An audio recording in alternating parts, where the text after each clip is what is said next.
Good morning students. तो पिछली video में हम डायमेंशनल एनालिसिस पढ़ चुके हैं। कैसे हम किसी भी क्वांटिटी के डायमेंशंस लिखते हैं, क्या डायमेंशंस होते हैं। आज उन्हीं डायमेंशंस की एप्लीकेशन के बारे में हमको बात करनी है कि डायमेंशंस जो होते हैं हमारी, कैसे उनको हम यूज कर सकते हैं, क्या क्या उनसे हम कैलकुलेट कर सकते हैं। तो सबसे पहली जो एप्लीकेशन है डायमेंशनल एनालिसिस की, वो ये है checking dimensional consistency of a formula. किसी भी फॉर्मूले को मैं डायमेंशनली चेक कर सकता हूं, क्या ये ठीक लिखा हुआ है या नहीं, या इसके अंदर कोई ना कोई गड़बड़ है। और ये सारा किस प्रिंसिपल के ऊपर बेस होता है, हमको ये देखना होता है। जो फर्स्ट एप्लीकेशन है हमारी किसी फॉर्मूला की करेक्टनेस को चेक करना, ये किस प्रिंसिपल पे बेस है, हमको ये देखना है। जैसे मैं एक एग्जांपल से ही स्टार्ट करना चाहूंगा अभी।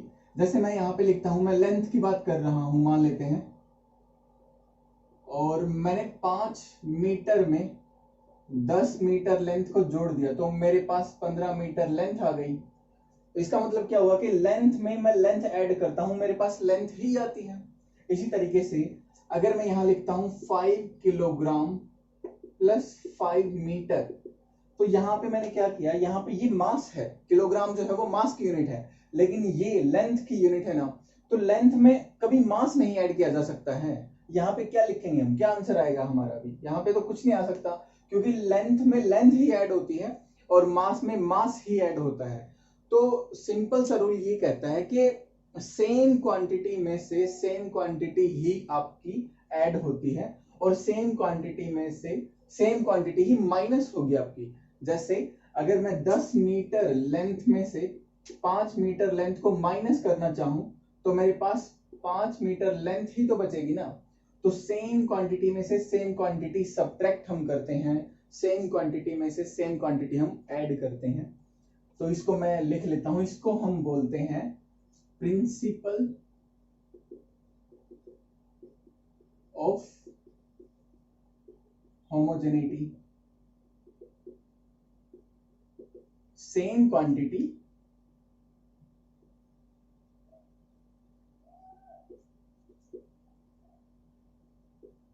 can be added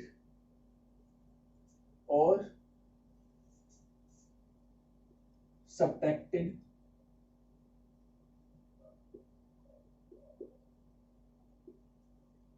to that quantity। किसी भी क्वांटिटी में वही क्वांटिटी तो ऐड की जा सकती है और वही क्वांटिटी हमारी सब्ट्रैक्ट की जा सकती है। इसी के बेस पे हम किसी भी फॉर्मूले की करेक्टनेस को चेक कर सकते हैं। एक एग्जांपल लेके दिखाता हूं मैं आपको फिर से। जैसे एक सिंपलेस्ट फॉर्मूला मैं लिखता हूं जो अब तक हम पढ़ चुके हैं, 9th और 10th क्लास तक हमने पढ़ लिया इस फॉर्मूले को। फर्स्ट है S is equals to u t plus half a t square. ये एक फॉर्मूला मैंने लिखा।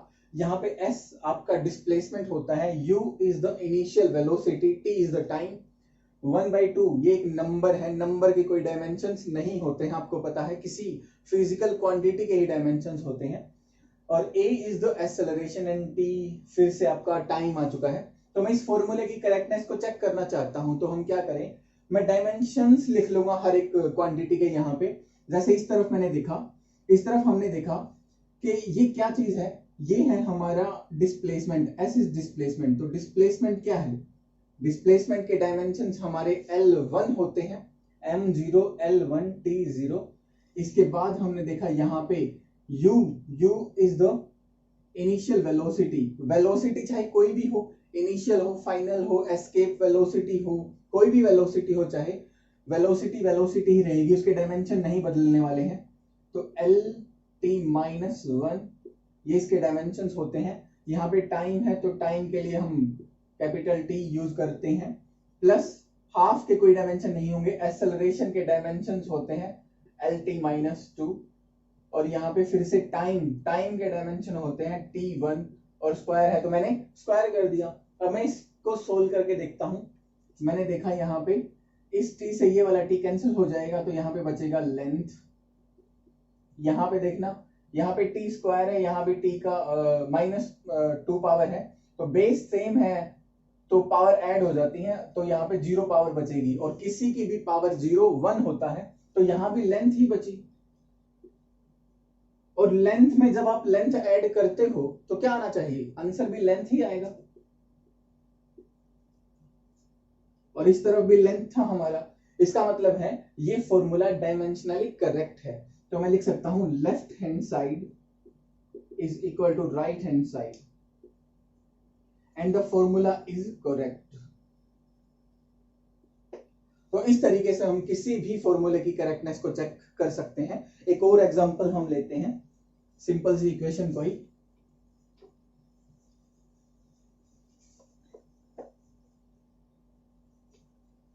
जैसे मैंने लिया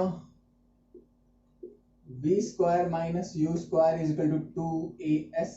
यहाँ पे v is the final velocity, u is initial velocity, 2 एक नंबर है, a is acceleration and s is displacement. तो सबके डायमेंशंस रखते हैं। वेलोसिटी के लिए हम यूज करते हैं lt माइनस 1, और स्क्वायर है तो स्क्वायर ही रहने दो इसका, माइनस इनिशियल वेलोसिटी, ये भी एक वेलोसिटी ही है, यहाँ पे भी स्क्वायर ही आएगा ऊपर। This is equal to acceleration के lt माइनस 2, और यहाँ पे डिस्प्लेसमेंट, डिस्प्लेसमेंट के लिए हम l यूज करते हैं। ओके, अब करते हैं चेक डायमेंशनली। यहाँ पे क्या बना, देखो यहाँ पे और यहाँ पे सेम क्वांटिटी है, तो जब सेम क्वांटिटी में से सेम क्वांटिटी माइनस होगी तो वही क्वांटिटी बचेगी। अगर मैं वेलोसिटी के स्क्वायर में से वेलोसिटी का स्क्वायर माइनस करूंगा तो वेलोसिटी का स्क्वायर ही बचने वाला है, तो यहाँ पे सेम ही बचेगा, एल टी माइनस 1 का square. This is equal to, यहाँ पे L2, यहाँ पे पावर 1 है, यहाँ पे पावर 1 है, बेस सेम है, तो आपकी पावर ऐड हो जाती है, और t माइनस 2, यहां भी आप स्क्वायर करके देख लो, L2t minus 2, this is equal to L2t minus 2। तो left hand side is equal to right hand side and the formula is correct. इस तरीके से हमने एक इक्वेशन को डायमेंशनली चेक कर लिया है, ये करेक्ट है या नहीं है। एक और एग्जांपल लेते हैं, एक दो क्वेश्चन और लेते हैं।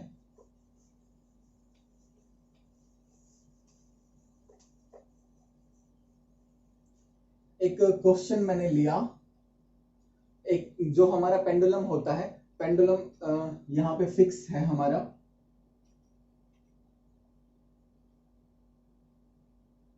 यहां से यहां तक ये हमारी पेंडुलम की लेंथ बोलते हैं हम इसको, यहां से यहां तक ये पेंडुलम का बोब है, और ये पेंडुलम ऑसिलेट कर रहा है, ये हमने मान लिया पेंडुलम ऑसिलेट कर रहा है।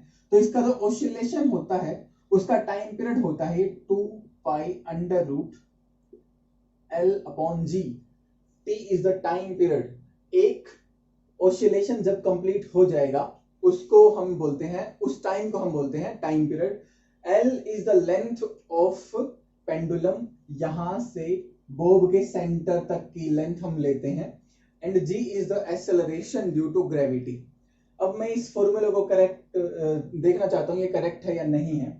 डायमेंशन यहाँ पे रखो, टाइम के लिए डायमेंशन हम T यूज करते हैं, 2 और पाई ये नंबर्स हैं, नंबर के कोई डायमेंशन नहीं होते हैं, लेकिन लेंथ है यहाँ पे, लेंथ के लिए हम L यूज करते हैं। और आपको पता है ऊपर इसका अंडर रूट है, तो जितनी पावर है उतनी पावर लिख दो आप। तो आपको पता है अंडर रूट का मतलब क्या होता है, 1/2 power.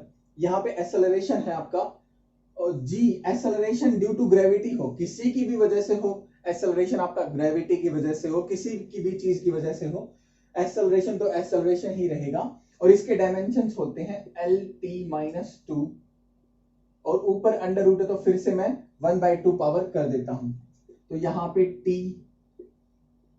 This is equal to L raise to power 1/2, और नीचे देखो इसकी भी पावर हाफ कर देते हैं, और यहाँ पे इसको जब पावर टू पावर होता है ना तो मल्टीप्लाई होती है पावर्स, इसको इससे मल्टीप्लाई करोगे तो 2 से 2 कैंसिल हो जाने वाला है, और -1 ही बचेगा, और इससे कैंसिल हो जाएगा, टाइम ऊपर जाके -1 पावर ऊपर जाके +1 हो जाएगी, और आपके डायमेंशन आ गए हैं T।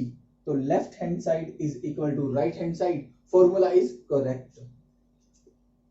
कोई और एग्जांपल हम लेते हैं। एक लिया मैंने एग्जांपल S, एक फॉर्मूला लिखता हूं मैं, u प्लस ए बाय 2n-1। ये एक फॉर्मूला है, इसमें बच्चे काफी कंफ्यूज रहते हैं। ये फॉर्मूला किस चीज का है पहले आपको ये पता होना चाहिए, तभी मैं इस फॉर्मूले की करेक्टनेस को चेक कर सकता हूं। यहाँ पे जो एस nth लिखा है ये होता है s इज द डिस्प्लेसमेंट, और nth का मतलब यहाँ पे n यहाँ पे टाइम है, यहाँ पे n का मतलब टाइम है। इसका मतलब है कि मैं किसी nth सेकंड की बात कर रहा हूं। जैसे मैंने यहाँ पे लिख दिया s फिफ्थ, इसका मतलब है displacement in fifth second, only fifth second. जैसे हमारी कार चल रही है, उसको चलते चलते 5 सेकंड हो चुके हैं, तो पहले सेकंड में कुछ डिस्प्लेसमेंट तय होगा, सेकंड सेकंड में भी, दूसरी सेकंड में भी कुछ डिस्प्लेसमेंट तय होगा, और तीसरी सेकंड में भी कुछ ना कुछ वो चलेगी। तो जो अकेली थर्ड सेकंड है उसमें कितना डिस्प्लेसमेंट हुआ है, इस बात को ये एस nth बता रहा है। तो यहाँ पे फिफ्थ है तो ये 5वीं सेकंड को बता रहा है। तो यहाँ पे जो n हमने लिखा है वो टाइम को रिप्रेजेंट कर रहा है हमारा। a यहाँ पे एक्सेलरेशन है, u is the initial velocity और s is the displacement. But nth second का है ये, मतलब एक ही सेकंड का है ये, या तो वो 5वीं सेकंड हो सकती है या वो थर्ड सेकंड हो सकती है, कोई भी सेकंड हो सकती है वो। तो यहां पे हमने देखा सिर्फ यहां पे मुझे लेफ्ट साइड में s के ही डायमेंशन नहीं रखने हैं, डिस्प्लेसमेंट के ही डायमेंशन नहीं रखने हैं। डिस्प्लेसमेंट इन 1 सेकंड है ये, तो डिस्प्लेसमेंट के कितने होते हैं, l होते हैं, लेकिन वो 1 सेकंड का है। जैसे मान लेते हैं 30 सेकंड में डिस्प्लेसमेंट आपका s मीटर हुआ है, तो 1 सेकंड में कितना डिस्प्लेसमेंट होगा, s अपॉन t होगा ना। जैसे 5 रुपए में टॉफी आती है 10, 1 रुपए में कितनी आएंगी, तो आप 5 से डिवाइड ना करोगे यहाँ पे, तो सेम प्रोसीजर यहाँ पे है, t से आपको डिवाइड करना पड़ता है तब जाके 1 सेकंड का निकलता है। तो यहाँ भी कुछ ऐसा ही हुआ होगा, 1 सेकंड का निकालने के लिए सिर्फ 1 सेकंड का, वो 5वीं हो या 6ठी हो जो भी हो, आपने टाइम से इसको डिवाइड किया होगा। तो ये है displacement in 1 second, displacement per second, तो यहाँ पे टाइम नीचे आएगा। This is equal to u initial velocity, velocity के लिए आप यूज करते हो lt -1 and a is the acceleration, acceleration के लिए यूज हम करते हैं lt-2 और डिवाइडेड बाय 2, 2 कोई वो नहीं है, इसका कोई डायमेंशन नहीं है, तो नंबर है, और इनटू 2n-1, तो यहाँ पे टाइम है, n का मतलब यहाँ पे टाइम है, तो टाइम ही लिख देता हूं मैं डायरेक्ट। टाइम के लिए मैं कैपिटल T यूज करता हूं, डायमेंशंस ये आ गया। अब देखते हैं यहाँ पे बना lt-1, this is equal to lt-1 plus यहाँ पे एक पावर है, यहाँ पे -2 पावर है, बेस सेम है तो पावर ऐड हो जाएंगी और t रेज टू पावर -1 ही बचेगा, तो lt-1, तो lt-1 इज इक्वल्स टू, तो यहाँ पे आप देख सकते हो सेम क्वांटिटी में सेम क्वांटिटी ऐड होती है तो वही क्वांटिटी बचेगी ना लास्ट में भी। ये वेलोसिटी है तो ये भी वेलोसिटी है, तो velocity plus velocity is equals to velocity. तो इस तरीके से हम किसी भी फॉर्मूले की करेक्टनेस को चेक कर सकते हैं। यहाँ पे ये हमने हमारी जो एप्लीकेशन है, फर्स्ट एप्लीकेशन, उसको कंप्लीट कर लिया है। लेकिन ये जो प्रिंसिपल है, प्रिंसिपल ऑफ होमोजेनिटी, इसका मतलब क्या है, सेम क्वांटिटी में सेम ही ऐड होती है और सेम ही हम सब्ट्रैक्ट कर सकते हैं। इसके बेस पे वो कुछ न्यूमेरिकल भी आपसे पूछ सकता है, इन्हीं का यूज करके वो भी देख लेते हैं हम कैसे कैसे होंगे। और उससे पहले एक बात और मैं आपको बताना चाहता हूं,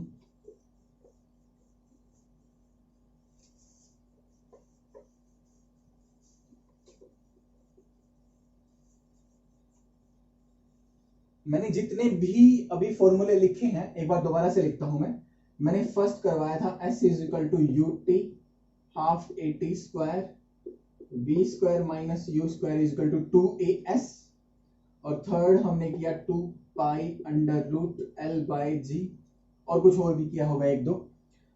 यहाँ पे अगर इनकी करेक्टनेस मैंने चेक करी थी और सभी के सभी फॉर्मूले करेक्ट आए थे। आपको पता है ये इक्वेशन आप पढ़ चुके हो 9th 10th क्लास में, और अगर मैं यहाँ पे 3 लिख दूं तो अब आपको पता चल गया कि ये फॉर्मूला तो गलत है, लेकिन आपको ये फॉर्मूला तो आता है। इस फॉर्मूले के बारे में अभी आपको कुछ भी जानकारी नहीं थी। अगर मैं यहाँ पे 3 लिख देता तो आप करते कि 3 का कोई डायमेंशन नहीं होता, पाई का कोई डायमेंशन नहीं होता, एल के और जी के डायमेंशंस को आप रख के इक्वेट करते और आंसर भी ठीक आता आपका, करेक्ट बताते आप आंसर को। इसका मतलब है कि ये जो नंबर्स है ना, यहाँ पे जो नंबर्स हैं, ये 2 था, ये 3 था, जो भी था, ठीक है, तो इन नंबर के बारे में हम श्योर नहीं होते हैं। मैं सिर्फ किसी फॉर्मूले की करेक्टनेस को चेक करता हूं, तो इसकी एक लिमिटेशन आ रही है। एग्जैक्ट उस फॉर्मूले की करेक्टनेस चेक नहीं होती है, आपके पास एक लिमिटेशन है। इन नंबर्स के बारे में आपको कुछ नहीं पता है, ये यहाँ पे 2 आने वाला है या 3 आने वाला है, जो आपने पढ़ लिया उसके बारे में तो आप बता सकते हो, वरना नहीं बता सकते हो। तो ये इसकी लिमिटेशन है एक। अब प्रिंसिपल ऑफ होमोजेनिटी के ऊपर एक दो न्यूमेरिकल हम देखते हैं। एक सिंपल सा एग्जांपल या न्यूमेरिकल लेता हूं मैं, जैसे मैंने लिया p plus a by v square और यहाँ पे v minus b is equal to r t. ये कोई फॉर्मूला है, आप केमिस्ट्री में पढ़ते हो ये फॉर्मूला, वैसे तो वंडर वाली इक्वेशन वगैरह इसको बोलते हैं। तो इसके अंदर आपको P बताया गया है pressure, V is the volume और R यहां पे कोई कांस्टेंट है, गैस कांस्टेंट इसको बोलते हैं, यूनिवर्सल गैस कांस्टेंट, और T इज द टेम्परेचर। तो आपसे यहां पे पूछ लिया इस फॉर्मूले के अंदर A और B दो क्वांटिटीज हैं, इनके डायमेंशंस बताओ। What are the dimensions of A and B? तो आप देखो, आपको यहां पे जो टर्म लिखी हुई दिखाई दे रही है P plus A by v square. अब आपको पता है P के अंदर ये वाली टर्म ऐड है, क्या ऐड कर रखा है, A by v square add कर रखा है। तो जो P के डायमेंशन है वही इस क्वांटिटी के डायमेंशन मिलेंगे, क्योंकि सेम क्वांटिटी में सेम ही क्वांटिटी आपकी ऐड होती है या फिर सब्ट्रैक्ट होती है। तो ये बात मैं क्लियरली बता सकता हूं, dimensions of P is equals to dimensions of A upon v square. ये बात मैं यहां से लिख सकता हूं। तो यहां से अगर मुझे A के डायमेंशंस निकालने हैं तो मैं क्या कर दूं, इस वी स्क्वायर को यहां पे ले आऊंगा, तो प्रेशर और वॉल्यूम स्क्वायर, यहां पे डायमेंशंस रख दो। प्रेशर के डायमेंशंस आप निकाल सकते हो फोर्स पर यूनिट एरिया से, और ये आते हैं m1 L-1 T-2, और वॉल्यूम के होते हैं आपके L3, और ऊपर स्क्वायर है तो स्क्वायर का स्क्वायर रख दिया मैंने। अब देख लेते हैं कितना आया आपका आंसर। तो यहां से m1 और L रेज टू पावर -1 यहां पे है और 6 पावर यहां पे है, तो 5 पावर बची है आपकी, और T रेज टू पावर -2 यहां पे है। तो इस तरीके से A के डायमेंशंस हमने निकाल लिए हैं। इस फॉर्मूले में देखना V माइनस भी लिखा हुआ है, तो V इज द वॉल्यूम, तो वॉल्यूम में से ही वॉल्यूम माइनस हो सकता है ना, तो इस V के डायमेंशंस जो भी होंगे वही आपके B के डायमेंशंस होंगे, और V के डायमेंशंस आपको पता है क्या होते हैं, L3, तो B के डायमेंशंस भी क्या आ गए हैं, L3 आ चुके हैं। तो A के डायमेंशंस आ गए M1 L5 T-2, और B के डायमेंशंस आ चुके हैं L3। ओके, एक दो क्वेश्चन और लेते हैं इसी पे।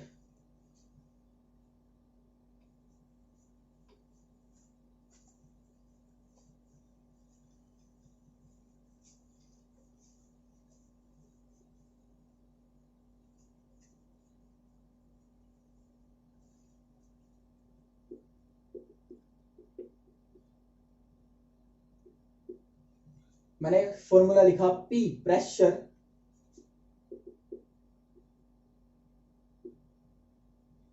X is displacement in this formula and T is time।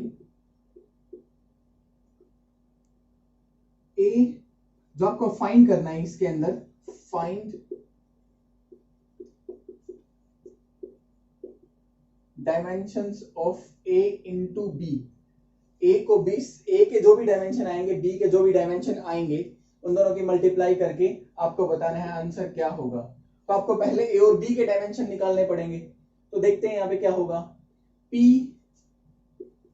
Is equal to b minus x square divided by a t. यहां पहले मैं बी के डायमेंशंस निकालूंगा। तो P प्रेशर है, यहाँ पे प्रेशर के डायमेंशंस क्या होते हैं, फोर्स अपॉन एरिया वाले। तो फोर्स के होते हैं ML1T-2 और एरिया के होते हैं L2। इसको जब सोल्व करोगे आप तो यहाँ पे -1 पावर आ जाने वाली है। M1L-1T-2। ओके, ये जो क्वांटिटी लिखी हुई है इसके डायमेंशंस मुझे पता है और वो कितने हैं। x आपका डिस्प्लेसमेंट है और डिस्प्लेसमेंट के डायमेंशंस L होते हैं तो L2।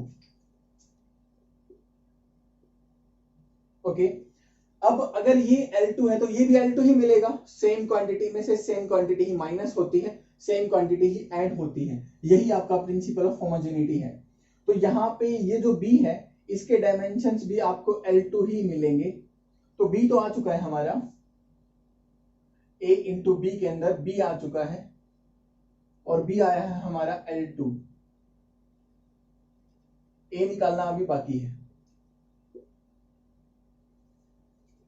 ओके, तो L2 minus L2 same quantity ही आएगी डिवाइडेड बाय A और T का टाइम ही होगा। दिस इज इक्वल टू, देखो L2 में से L2 जाएगा तो L2 ही बचेगा ना। ओके, L2 में से L2 को माइनस करेंगे तो L2 ही आएगा डिवाइडेड बाय A और T। और ये सब किसके इक्वल था आपका, ये सब आपका M1 L-1T-2 के इक्वल आ रहा था। तो ये इज इक्वल टू ये। अब यहां से A निकालना है तो A को इस तरफ ले लो। तो dimensions of A, this is equal to L2 और T नीचे है और ये वाली टर्म सारी नीचे चली गई। M1 L-1T-2 this is equal to M ऊपर जाके -1 बन जाएगा और L यहाँ पे -1 पावर है, ये ऊपर जाके 1 बन जाएगी तो 2 पहले ही है ऊपर, तो L3 और T रेज टू पावर, यहाँ पे पावर T पे -2 है और ऊपर जाके कितनी हो, सॉरी एक पावर यहाँ पे भी है तो -1 बची नीचे और ऊपर जाके +1।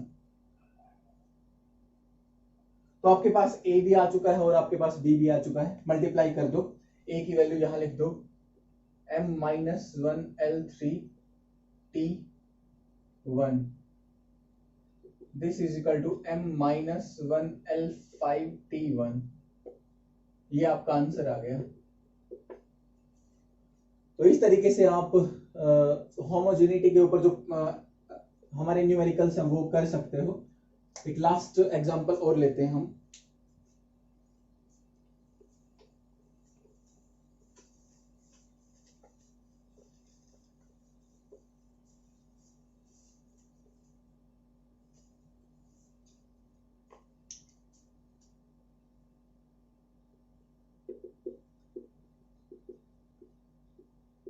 ये कोई इक्वेशन लिखी हुई है y is equals to a sin bt। इसके अंदर आपको क्या करना है, find the dimensions of b and check its correctness if y is displacement here and a is also displacement and t is time. इस इक्वेशन के अंदर t आपको टाइम बताया गया है, b आपको पता नहीं क्या है, जो भी होगा उसके डायमेंशंस निकालने हैं और a इज द डिस्प्लेसमेंट और y इज आल्सो डिस्प्लेसमेंट। ये सारी चीजें डिस्प्लेसमेंट दी गई हैं, a भी और y भी। तो आप पहले b पे कंसंट्रेट करो, ये क्या होगा, b के डायमेंशंस क्या होंगे। तो अभी तक आपने क्या पढ़ा, देखो साइन, जैसे मैंने लिखा साइन थीटा, ठीक है, या फिर साइन 30 डिग्री, ये चीजें हमने पढ़ी हैं। यहाँ पे साइन के ब्रैकेट में हम क्या लिखते हैं, यहाँ पे हम एंगल लिखते हैं। और लास्ट वीडियो के अंदर मैं आपको बता चुका हूं कि एंगल के कोई डायमेंशंस नहीं होते हैं। अगर मैं एंगल के डायमेंशंस निकालना चाहूं तो एंगल का फॉर्मूला होता है आर्क अपॉन रेडियस।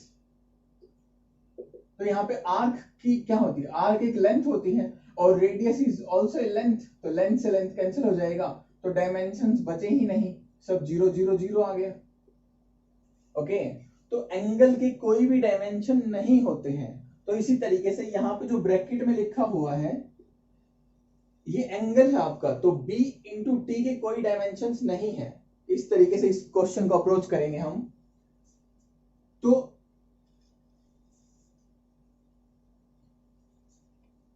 इसको मैं इरेज कर देता हूं क्वेश्चन पे एक बार। तो हमने देखा B T has same dimensions as angle, so B और T के डायमेंशंस T ही होते हैं।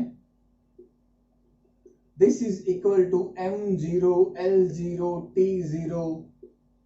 ओके, इसके डायमेंशंस होते ही नहीं तो 0 0 0 के इक्वेट कर दिया साथ M0 L0 T0। तो यहां से B is equal to M0 L0 T0 divided by T. तो किसी की भी पावर 0 जो है वो 1 होती है, तो m raise to power 0 1, l raise to power 0 1, t raise to power 0 1, तो 1 upon T is t minus 1। तो आपके b के डायमेंशंस आ चुके हैं t raise to power minus 1। Okay, तो ये आपके b के डायमेंशंस हुए। अब मैं इस फॉर्मूले की करेक्टनेस को चेक करना चाहता हूं, तो देखना